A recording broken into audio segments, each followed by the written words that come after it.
Well, the city of Memphis has had an extremely rough 72-hour period.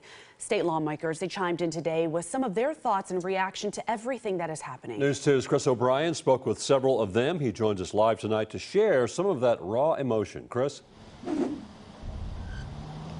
Alex, Bob, good evening. Heartbreaking was the word from every single legislator that I spoke with today. It was thrown around very liberally, and every single one that I spoke to also said and agreed that there was a problem in Memphis, particularly with juvenile crime. But the conversation around a solution, well, that's a little bit more complex. A heavy heart between the finding of Eliza Fletcher's body and the live stream shooting rampage in Memphis last night.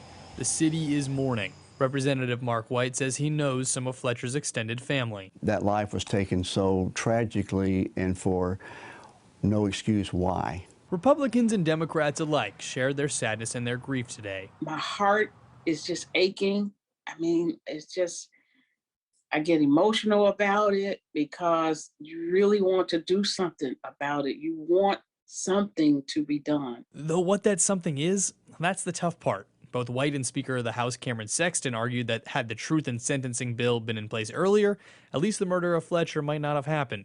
Democrats say that's short-sighted. Maybe we need to look at good credits and how these people are getting 3-5 years off their sentencing. And why does that work? Why do you need good credits when you're in prison? Shouldn't that be an expectation, not a goal?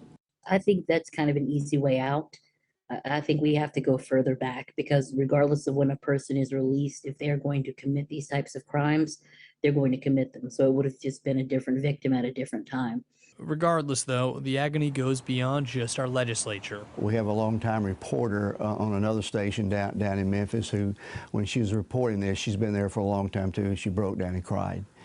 And that is the feeling of a lot of Memphis is, why is this happening? Whatever the solution, the grief lives on.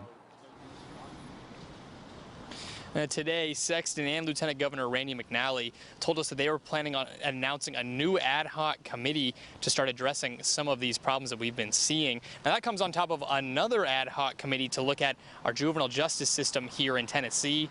That met for the first time back in June.